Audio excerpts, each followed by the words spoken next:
நான் ஒரு பிஸ்னஸ் பண்ணணும், ஆனால் என்ன பிஸ்னஸ் பண்ணுறதுன்னு எனக்கு தெரியல. இவங்களை கேட்டால் அவங்க அது சொல்கிறாங்க, அவங்கள கேட்டால் இன்னொன்று சொல்கிறாங்க அப்படின்னு கன்ஃபியூஸ்டாக இருக்கிற ஸ்டேட்டில் எல்லாரும் காமனாக யோசிக்கக்கூடிய அந்த ஒரு பிஸ்னஸ் எது தெரியுமா? நம்ம ஏன் ஒரு மளிகை கடை ஆரம்பிக்கக்கூடாது, நம்ம ஏன் ஒரு சூப்பர் மார்க்கெட் ஆரம்பிக்கக்கூடாது அப்படின்னு சொல்லி கேஷுவலாக தோணக்கூடிய ஒரு விஷயம் தான் இந்த சூப்பர் மார்க்கெட் பிஸ்னஸ்.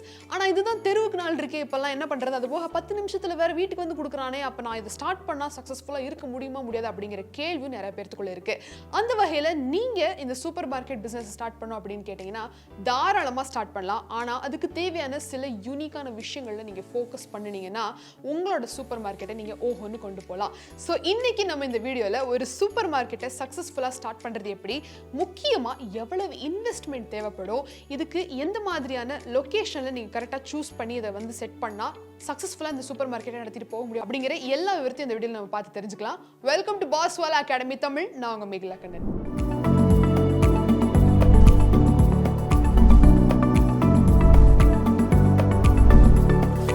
முதலீடுன்னு பார்த்தீங்கன்னா மொத்தமாக ஒரு இன்டீரியருக்கு 2 லட்சம் ரூபாய் ஆச்சு. 2 லட்சம். அடுத்தது பார்த்தீங்கன்னா நான் ஒரு சூப்பர் மார்க்கெட்டை வாங்கினேன். அது எவ்வளோன்னு பார்த்தீங்கன்னா ஒரு 7 லட்சம் கொடுத்தேன். அப்புறம் பார்த்தீங்கன்னா கிரவுண்டு ஒவ்வொரு ஃபினிஷிங்க்கும் ஒரு 4 லட்சம் ஆச்சு. அப்புறம் முக்கியமாக மெட்டீரியல் அது வழக்கமாக 15 லட்சம். அப்படியே மொத்தமாக கூட்டி பார்த்தீங்கன்னா ஒரு 20லேருந்து 25 லட்சம் வரைக்கும். இதை ஆரம்பிக்கும் போது எங்களுக்கு கையில் ஒரு 40 லட்சம் தேவைப்பட்டுச்சு. அதில் ஒரு 15 லட்சம் என்னோடய பிரதர் கொடுத்து ஹெல்ப் பண்ணார். அப்புறம் என்னோடய 2 ஃப்ரெண்ட்ஸு ஆளுக்கு 5-5 லட்சம் கொடுத்து ஹெல்ப் பண்ணாங்க. அதுக்கப்புறம் சப்ளையர்ஸும் எனக்கு உதவி பண்ணாங்க. சப்ளையர்ஸ் கொஞ்சம் டைம் கொடுத்தாங்க கேபிட்டலுக்கு. இப்படி சப்ளையர்ஸ் எனக்கு சப்போர்ட் பண்ணதும் ரொம்ப ஈஸியாக இருந்தது. அவங்களோட கேபிட்டலையே நான் பிஸ்னஸ் பண்ண யூஸ் பண்ணிக்கிட்டேன். ஸ்டோர் அட்வான்ஸாக ஒரு 10லேருந்து 12 லட்சம் வரைக்கும் வந்திருக்கு. அப்புறம் இன்டீரியர்ஸ்க்கு ஒரு 7லேருந்து 8 லட்சம் வரைக்கும் வந்துச்சு. அதில் சப்ளையர்ஸும் அதிகமாக இருக்காங்க. 20 லட்சம் முன் பணம் போட்டிருக்கேன். மிச்ச பணம் அட்வான்ஸு, இன்டீரியர் ஒர்க்கு, அப்புறம் மற்ற செலவுகளுக்கெலாம் சேர்த்து ஒரு 20 லட்சம் செலவாயிருக்கு. பாருங்கள், 40 லட்ச ரூபா நான் கேட்டு வச்சுக்கிட்டேன். கேபிட்டல் முன் பணம் 40 லட்ச ரூபா சேர்த்து வச்சுக்கிட்டேன். அதில் ஒரு 20 லட்ச ரூபா கடை அட்வான்ஸு, கடையோட இதுக்கு இன்டீரியருக்கு, அதுக்கப்புறமா ரேக்ஸுக்கு, கம்ப்யூட்டர்ஸுக்கெலாம் 20 லட்ச ரூபா செலவாச்சு. இன்னொரு 20 லட்ச ரூபா நான் பொருளை கொண்டு வரதுக்காக வச்சுருந்தேன். 20 லட்ச ரூபாய்க்கு பொருளை வாங்கினேன். கொஞ்சம் பொருள் எப்படி அதிகமாக வந்துச்சுன்னா 13 வருஷம் என்னோடய ஒர்க் எக்ஸ்பீரியன்ஸால், அந்த 13 வருஷம் ஒர்க் எக்ஸ்பீரியன்ஸால் சப்ளையர்ஸும் எனக்கு ஹெல்ப் பண்ணாங்க. எக்ஸ்பீரியன்ஸால் 13 வருஷம் நான் அவங்க கூட வியாபாரம் பண்ணியிருக்கேன். என்னோடய பிரதர் கூட பண்ணும்போது அந்த 13 வருஷம் ஒர்க் எக்ஸ்பீரியன்ஸ் எனக்கு இருந்தது. அதை முன் வச்சு சப்ளையர்ஸ் எனக்கு சப்போர்ட் பண்ணாங்க. அதுலேயும் முன் பணம் பண்ணிக்கிட்டேன். அதுக்கப்புறம் என்கிட்ட இருந்த கேஷு, சப்ளையர்ஸ் கொடுத்த பொருட்கள், இந்த 2த்தையும் வச்சுக்கிட்டு நான் வியாபாரத்தை ஆரம்பித்தேன். எங்கே எவ்வளோ கேபிட்டல் வேணும் அது எல்லாத்தையும் ஸ்ட்ரக்சர் பண்ணேன். கிட்டத்தட்ட தேவைப்பட்டது 1.5 கோடி 10 வருஷத்துக்கு முன்னாடி. அதை நான் முடிவு பண்ணேன். அதை நான் ஃபண்ட் ரைசிங்கை பற்றி சொல்லணும்னா அதை கொஞ்சம் ஃபேமிலி சப்போர்ட் பண்ணாங்க. ஒரு 40% ஃபேமிலி தான். அப்புறம் மிச்சம் இருக்கிற 60% நாங்கள் பார்த்தீங்கன்னா இது வந்து என்னுடைய பார்ட்னர்ஷிப் பிஸ்னஸ். ஸோ பணம் வெளியில பணம் சேர்த்துக்கிட்டேன், பார்ட்னர்ஷிப் சேர்த்துக்கிட்டு நாங்கள் சமமான பார்ட்னர்ஸ் பகிர்ந்துக்கிட்டோம் 25ன்னு. அப்போதான் நாங்கள் கால்குலேட் பண்ணோம் 1.5 crore வந்தது. ஒரு இது பண்ணிட்டு அப்புறம் இன்வெஸ்ட்மெண்ட்டை எப்படிலாம் பிரிச்சேன்னா, முதல்ல பில்டிங், அப்புறம் அட்வான்ஸ் 10 மாதம் அட்வான்ஸ். அந்த நேரத்தில் வந்து அட்வான்ஸ் வந்து 15 லட்சமாக இருந்தது. ஃபர்னிச்சர் அண்ட் ஃபிக்சர்ஸ்க்கு அது வந்து கிட்டத்தட்ட 40 லட்சம் இருந்தது அந்த டைம், 10 வருஷத்துக்கு முன்னாடி. நமக்கு இப்போ அவ்வளோ ஆகாது, ஏன்னா அதிகமாயிடுச்சு எல்லாம், காஸ்ட் எல்லாம், டாக்குமெண்டேஷன்ல ஜிஎஸ்டி அவ்வளவுதான். ஆனா மறுபடியும் நான் செலவு பண்ணிருக்கிறது இந்த எம்ப்ளாயிஸ்க்கு அட்வான்ஸ் எதுவும் கொடுக்க தேவையில்ல. பட் கிட்டத்தட்ட சம்பளம்லாம் பேசி அட்வான்ஸ்னு எதுவுமே கொடுக்கல. இங்கேயே மக்கள் அதிகமா இருக்காங்க. நாங்களா லாக்லியர் ரெக்யூப்மெண்ட். அதுக்கப்புறம் நான் பயிற்சி கொடுப்பேன். பயிற்சியில எங்களுக்கு அனுபவம் இருக்கிறதுனால பசங்களுக்கெல்லாம் 1 வாரத்துக்கு பயிற்சி கொடுப்போம். கடை போறதுக்கு முன்னாடி 1 வாரத்துக்கு முன்னாடி, 2 வாரத்துக்கு முன்னாடி எல்லாரையும் கூப்பிட்டு பயிற்சி கொடுத்துருக்கேன். முக்கியமான விஷயம் என்னன்னா, எல்லா பணத்தையும் செலவு பண்ணக்கூடாது. கொஞ்சம் 10 லட்சம் 15 லட்சம் பேங்க்ல போட்டு வைக்கணும் சேமிப்புக்கு. ஏன்னா ஆரம்பத்துல எப்படி போகும் தெரியாது. சில நேரங்கள்ல நல்லா போகும், சில நேரங்கள்ல போலன்னா நம்ம தேவைக்கு பணம் இருக்கணும். அதுக்கு தேவைப்படணும் ஒரு 15 லட்சம் வச்சிருக்கணும். இந்த சூப்பர் மார்க்கெட், இந்த லேண்ட் எங்கள் சொந்த ப்ராப்பர்ட்டி. இதை நாங்கள் 20 வருஷத்துக்கு முன்னாடி வாங்கினோம். அந்த நேரத்தில் எங்களுக்கு கொஞ்சம் குறைஞ்ச விலையில் கிடச்சிது. அப்போல்லாம் ரேட் ரொம்ப கம்மி தான். ஸோ நாங்கள் வாங்கிட்டோம். அது எங்களுக்கு குறைஞ்ச விலையில் கிடச்சதுனால சூப்பர் மார்க்கெட்டை நாங்கள் இங்கேயே பிளான் பண்ணி கட்டிட்டோம். இன்றைக்கி நாங்கள் இந்த நேரத்துக்கு அந்த இடத்துக்கு வந்திருக்கோம். எங்களுக்கு இன்வெஸ்ட்மெண்ட் பார்த்திங்கன்னா இந்த பில்டிங் கட்டுறதுக்கு நாங்கள் ஸ்டெப் பை ஸ்டெப்பாக தான் போனோம். ஒரு ஃப்ளோர் ஆச்சு, அது குறைஞ்ச அளவுக்கு தான். கிரவுண்ட் ஃப்ளோர் அந்தளவுக்கு செலவாகாது. அதுக்கப்புறம் பிஸ்னஸ்க்கு சப்ளையர்ஸ் எல்லாருமே எங்களுக்கு தெரிஞ்சவங்க தான். அவங்கக்கிட்ட ரெக்வெஸ்ட் பண்ணேன். அதனால் அவங்க எங்களுக்கு ஆரம்பத்தில் எல்லாத்துலேயும் ஹெல்ப் பண்ணாங்க. 1 மாதத்துக்கு 2 மாதத்துக்கு நீங்கள் பொருளை கொடுங்க, ஆனால் காசு கேட்காதீங்க அப்படின்னு நாங்கள் அவங்கக்கிட்ட சொன்னோம். நாங்களும் பிஸ்னஸ் டர்ன் ஓவர் பண்ணி ரொம்ப சீக்கிரமாகவே அவங்க கடன்லாம் அடைச்சிட்டோம். இப்போ நாங்கள் சொந்தமாகவே கிரெடிட் என்ன பிஸ்னஸ் இருக்கோ 20 நாள் 30 நாள் என்ன பிஸ்னஸில் நடந்துக்கிட்டு இருக்கோ அதே பிஸ்னஸில் இருக்குது, அதே டர்ன் ஓவரில். நாங்கள் அதிகமாக எதுவும் இன்வெஸ்ட் பண்ணல. எங்களோட பெரிய இன்வெஸ்ட்மெண்ட் என்னென்னு பார்த்தீங்கன்னா எங்களோட ஐடியாஸ் தான். எங்களுக்கு 20 வருஷம் அனுபவம் இருக்குது. அதை நாங்கள் எந்த இடத்துல எப்படி யூஸ் பண்ணி எப்படி இன்வெஸ்ட் பண்ணோன்னு எங்களுக்கு நல்லா தெரியும். நம்ம கடையோட இன்டீரியர் பார்த்தீங்கன்னா துபாய் ஸ்டைலில் இருக்கும். துபாய் மாதிரி தெரியலனாலும் துபாய் ஸ்டைலில் லைட்டாக நம்ம கடை இருக்கும். செலவு எல்லாத்தையும் குறைச்சிக்கிட்டு ஐடியாஸ் பண்ணி எது எங்கெங்கே இருக்கணும்னு ரொம்பவும் குறைஞ்ச செலவில் ஒரு 1.5 கோடிக்குள்ளே நாங்கள் இந்த கடையை முடிச்சிருக்கோம். எங்கள் கணக்குப்படி ஃபர்னிச்சர்ஸ் ஒரு 20 லட்சம் கிட்ட வந்துச்சு. டைல்ஸ் ஒரு 5 லட்சம் கிட்ட வந்துச்சு. எங்கள் கணக்குப்படி இந்த investment Bombay item Dubai item எல்லாமே ஒரு 10-15 லட்சத்துக்குள்ளே வந்துச்சு. மற்றது எல்லாமே பார்த்தீங்கன்னா சப்ளையர்ஸோட கிரெடிட் மூலிமா நாங்கள் பண்ணோம். சார், இதுக்கு பார்த்தீங்கன்னா நான் 40 லட்சம் வரைக்கும் இன்வெஸ்ட் பண்ணியிருக்கேன். ஸோ இதில் எம்டிஎலுக்கு ஒரு 10 லட்சம் வரைக்கும் ஆச்சு. அப்புறம் என்னன்னு பார்த்தீங்கன்னா ஒரு 5 லட்ச ரூபா அட்வான்ஸுக்கே போயிடுச்சு. மிச்சம் இருக்கிற ஒரு 20 லட்சம் எல்லா மெட்டீரியலுக்கும் போயிடுச்சு. சின்ன சின்ன மெட்டீரியலுக்குலாம் ஒரு 20 லட்ச ரூபா செலவாச்சு. அப்புறம் இதுக்கு லைசன்ஸாக இருக்கட்டும், இதுக்கெலாம் கொஞ்சம் மினிமம் செலவாயிருக்கும். இந்த ஜிஎஸ்டி, இந்த வேட்டு, அப்போ இந்த வேட் இருந்தது, வேட் லைசன்ஸுக்கு, முனிசிபல் லைசன்ஸு, அப்புறம் லேபர் லைசன்ஸு, இதுக்கெல்லாம் மினிமம் செலவு தான் ஆகும், அதிக செலவுலாம் ஆகாது. ஸோ மீதி இருக்கிற பணம் இந்த லைசன்ஸுக்காக இதுக்கு ஒரு 30,000 ரூபாய் செலவு பண்ணியிருக்கேன். இந்த கம்ப்யூட்டர், அப்புறம் இந்த ஸ்கேலு, இந்த சின்ன சின்ன பொருட்களுக்கெல்லாம் இது எல்லாத்தையும் வாங்கும்போது எனக்கு மொத்தமாக 1 லட்ச ரூபாய் ஆச்சு. அப்புறம் வேலைக்கு பசங்க எங்கள் சொந்தக்கார பசங்களே இருந்தாங்க. அவங்களுக்கு எந்த அட்வான்ஸும் நான் கொடுக்கல. அப்புறம் புதுசாக நான் கடை வைக்கிறதுனால எனக்கு எந்த பேங்க்லையுமே லோன் கொடுக்க மாட்டேன்ட்டாங்க. அதனால எந்த பேங்க்லேயும் நான் லோன் வாங்கலை. என்னோட எல்லா ஃப்ரெண்ட்ஸும் எனக்கு நல்லாவே ஹெல்ப் பண்ணாங்க.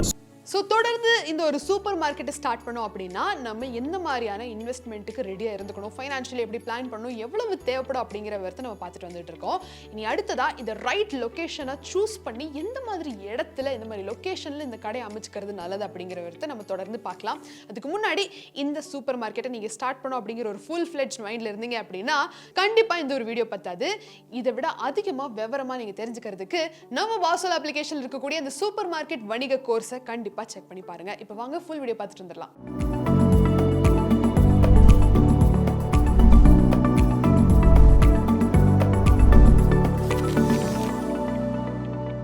வீடுங்கள்லாம் அதிகமாக இருக்குது. அப்புறம் கடையும் நல்ல பெருசாக எதுவும் இல்லை. இந்த இடமும் வாடகை தான். இந்த இடத்துல முக்கியமாக பார்க்கிங் ரொம்ப நல்லாயிருக்கு.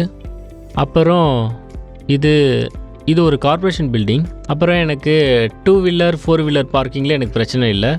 ஏன்னா நமக்கு பார்க்கிங் சரியாக இல்லைன்னா எந்த ஒரு பிஸ்னஸுமே நம்ம ஒழுங்காக பண்ண முடியாது. நமக்கு லோடிங்காக இருக்கலாம், அன்லோடிங்காக இருக்கலாம், இல்லை நம்ம கஸ்டமர் வர்றது, இதுக்கு நமக்கு பார்க்கிங் ரொம்ப முக்கியம். நமக்கு பார்க்கிங் இருக்கணும், அது கூடவே மக்கள் நடமாட்டம் இருக்கணும். சில இடத்துல பார்த்திங்கன்னா மக்கள் நடமாட்டம் இருக்கும், பார்க்கிங் இருக்காது. சில இடத்துல பார்க்கிங் இருக்கும், மக்கள் நடமாட்டம் இருக்காது. ரெண்டுமே கிடைச்சதுனால நான் கரெக்டாக இந்த இடத்த தேர்ந்தெடுத்தேன். முக்கியமாக இந்த இடம் டவுனுக்கு நடுவில் இருக்கிறதுனால பக்கத்தில் ஹோட்டல்ஸ் இருக்குது, பஸ் ஸ்டாப்ஸ்லாம் இருக்குது, அதுக்கப்புறம் மெடிக்கல் ஸ்டோர்ஸ் இருக்குது, ஹாஸ்பிட்டல்ஸ்லாம் இருக்குது, பேங்காக இருக்கட்டும், எல்லாமே பக்கத்துலேயே இருக்கிறதுனால இது ஏற்ற இடமா இருந்துச்சு. அதனால நான் இந்த இடத்த சூஸ் பண்ணேன். இதுக்காக நான் முதல்ல இந்த கேபிட்டல் ஸ்ட்ரக்சர் எல்லாத்தையும் டிசைன் பண்ணேன். இப்போ அடுத்து எந்த இடத்துல ஆரம்பிக்கணும், அதுக்காக நான் பெங்களூருக்கு ஆல்மோஸ்ட் 1 மாசம் ஃபுல்லா எல்லாத்தையும் சுத்தி பார்த்துட்டு இந்த புரோக்கர்ஸ் எல்லாம் பார்த்துட்டு எல்லா இடத்துக்கும் போய் பார்த்தேன். அப்புறம் எங்களுக்கு ஒரு ஐடியா இருந்தது, இது ஆரம்பிக்கணும்னா குடியிருப்பு இருக்கிற இடத்துல தான் ஆரம்பிக்கணும்னு. இந்த கமர்ஷியல் ஹப்லாம் ஃபுல் டைம் வாக்கிங்ல இருக்கும். ஆனா எங்களுடைய இது ரெசிடென்ஷியல் ஹப். கஸ்டமர்ஸ் அதிகமா ஃபுட் ஐட்டம்ஸ் தான் எதிர்பார்க்கறது. அதனால ரெசிடென்ஷியல் ஹப்ல இருக்கிற சூப்பர் மார்க்கெட்டுக்கு அதிக தேவை. முக்கியமா கஸ்டமர்ஸ் வேணும். எந்த மாதிரி கஸ்டமர்ஸ் இருக்காங்க, எந்த கேட்டகரி, வேல்யூ கஸ்டமர்ஸ் இருக்காங்க, பிரீமியம் கஸ்டமர்ஸ் இருக்காங்க, அது எல்லாத்துக்கும் ஐடியா இருந்தது. எந்தெந்த மாதிரி எங்க கடைக்கு எந்த மாதிரி கஸ்டமர் வரணும், எப்படி இருக்கணும், பிரீமியம் கஸ்டமர்ஸ், இதெல்லாம் பார்த்துட்டு கம்பேர் பண்ணும்போது ஜஸ்ட் எனக்கு ஒரு ஒரு 10-15 இடத்துக்கு நான் போயிருக்கேன். ஆனா இதை தான் தேர்ந்தெடுத்தேன். ஏன்னா இது ரெசிடென்ஷியல் ஹப். இங்க ஐடி மக்கள் இருப்பாங்க, அப்புறம் ஃபுல்லா ஐடி பேங்கர்ஸ் எல்லாரும் இருப்பாங்க. அவங்க கிட்ட ஒரு நல்ல அது வசதியும் இருக்கும். அதுதான் எங்களுக்கு வேணும். அதுக்கப்புறம் எங்களுக்கு இன்னொரு இடமும் கிடைச்சிது. அதை நாங்கள் நல்லா பெருசாக பண்ணணும்னு நினைக்கும் போது, வருங்காலத்தில் அதை நாங்கள் பண்ணணும்னு நினைக்கும் போது எங்களுக்கு இந்த யோசனை வந்தது. அப்போது எங்களுக்கு 10,000க்கு ஒரு குண்டே கிடைச்சது, மொத்தம் 21 குண்டே. அந்த நேரத்தில் நாங்கள் இது எதுக்கு சூஸ் பண்ணணும்னு பார்த்தீங்கன்னா, ஃபர்ஸ்ட் ரீசன் ஹைவே. ஒரு கடை எப்போவுமே ஹைவேல இருந்துச்சுன்னா வருமானம் ரொம்ப ஈஸியாக பிக்கப் ஆகும். அதுவே சந்திலையோ பொந்திலையோ இருந்தால் வேலைக்கு ஆகாது. ஸோ நாங்கள் பிளான் பண்ணி இங்கே வச்சுட்டோம். அப்புறம் பார்த்தீங்கன்னா பார்க்கிங் எங்களுக்கு ரொம்ப யூஸ்ஃபுல்லாக இருக்குது. ஏன்னா அது 24 ஸ்கொயர் ஃபீட் இருக்குது. கஸ்டமர் அவங்க காரை எப்படி வேணால் நிறுத்திக்கலாம். இன்னொரு விஷயம், நான் ஏன் ஹைவே சூஸ் பண்ணேன்னா, இந்த ஹைவேஸில் நிறைய டூரிஸ்ட்லாம் போவாங்க. அப்படி போகிறவங்களே இது இருக்கும். அது மட்டும் இல்லாமல் பார்க்கிங் ப்ராப்ளமும் இல்லை. ஸோ டூரிஸ்ட் எல்லாருக்கும் ரொம்ப யூஸ்ஃபுல்லாக இருக்கும் இந்த பார்க்கிங். இங்கே எங்களுக்கு ட்ரைனேஜ் ப்ராப்ளமும் எதுவும் இல்லை. எங்களுக்கு இங்கே தண்ணி பிரச்சனை எதுவும் கிடையாது. சொந்தமாக 2 போர்வெல் வச்சுருக்கோம். இங்கே தண்ணி பஞ்சமே இல்லை. ஏன்னா எங்கள் கிட்ட கிணறு கூட இருக்குது. இந்த பில்டிங்க்கு எந்த ப்ராப்ளமும் கிடையாது. ஏன்னா மழை தண்ணி வந்தால் கூட உள்ளே வராது. ரொம்ப சேஃபாக இருக்கும். ஸோ நாங்கள் யோசித்து பார்த்ததில் இந்த ஏரியா தான் எங்களுக்கு ரொம்ப கம்ஃபர்டபுளாகவும் இருந்துச்சு. ஸோ நான் எப்படின்னு பார்த்தீங்கன்னா, ஒரு 15-20 நாளாக எல்லாத்தையும் தேடி இருக்கேன். நிறைய கடைகள் பார்த்துருக்கேன். அப்போ தான் இந்த ஏரியா, இந்த கடை எனக்கு ரொம்ப பிடிச்சிருந்தது. எனக்கு இந்த இடம் ரொம்ப ரொம்ப பிடிச்சிருந்தது. பரவாயில்ல, இந்த இடம் வசதியாகவும் இருக்குது, கொஞ்சம் அமைதியான ஏரியாவாக இருக்குது, கொஞ்சம் தேவையான வசதியெல்லாம் இருக்குது. இதெல்லாம் இருந்ததுனால எனக்கு ரொம்ப பிடிச்சிருந்தது. நாம் இந்த மாதிரி மார்க்கெட் வியாபாரம் பண்ணணுன்னா முக்கியமாக குடியிருப்பு ஏரியாவாக இருக்கணும். அதுவும் இல்லாமல் அக்கம் பக்கத்தில் நிறைய ஜனங்கள் இருக்கணும். அதுக்கப்புறம் பார்த்தீங்கன்னா முக்கியமாக இட வசதி இருக்கணும். கடைக்கு வர கஸ்டமருக்கு பார்க்கிங் வேணும், கடை பெருசாக இருக்கணும். இந்த மாதிரியான வசதிகள் இருந்தால் தான் பிஸ்னஸ் பண்ணுறதுக்கு ரொம்ப நல்லாயிருக்கும். அதுக்கு முதல் கண்டிஷன் எத்தனை வருஷத்துக்கு வேணுன்றத நிர்ணயம் பண்ணுவாங்க. ரெண்டாவது ஒன்று பார்த்தீங்கன்னா மாதம் வாடகையை அவங்க எப்படி கொடுப்பாங்கன்னு. மூணாவது பார்த்தீங்கன்னா இந்த கரண்ட்டு பில்லு அப்புறம் தண்ணி பில்லு எப்படி கட்டுவாங்கன்னு பார்ப்பாங்க. அடுத்தது பார்த்தீங்கன்னா ப்ராப்பர்ட்டியோட டேமேஜ் எல்லாம் எப்படி அவங்க கலெக்ட் பண்ணுறாங்கன்றது இருக்கும். அடுத்தது எவ்வளோ நாளில் நோட்டீஸ் கொடுத்து எப்போ காலி பண்ணணும்னு இருக்கும். முன்னெச்சரிக்கையாக இருக்கிறதுக்காக அவங்க முன்னாடியே காலி பண்ணணும்னு சொன்னாங்கனாக்கா அதுக்கும் ஒரு கிளாஸ் போட்டுக்குவோம். நீங்கள் நோட்டீஸ் கொடுத்தா நாங்கள் எவ்வளோ நாளில் காலி பண்ணுவோம் அப்படின்னு.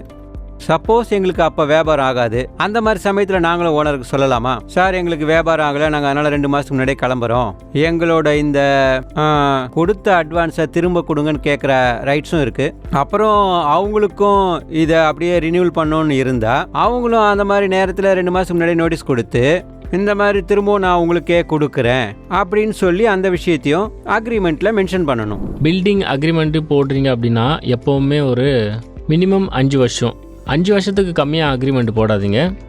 5 வருஷத்துக்காவது பண்ணணும். எனக்கு இது கார்ப்பரேஷன் இடங்கிறதுனால எனக்கு 12 வருஷம் வரைக்கும் அவங்க அக்ரிமெண்ட் கொடுத்தாங்க. ஒவ்வொரு 2-3 வருஷத்துக்கும் 10% வாடகை ஏற்றுவாங்க. அதை தவிர எங்களுக்கு கார்ப்பரேஷன்லேருந்து எந்த ஒரு பிரச்சனையும் இல்லை.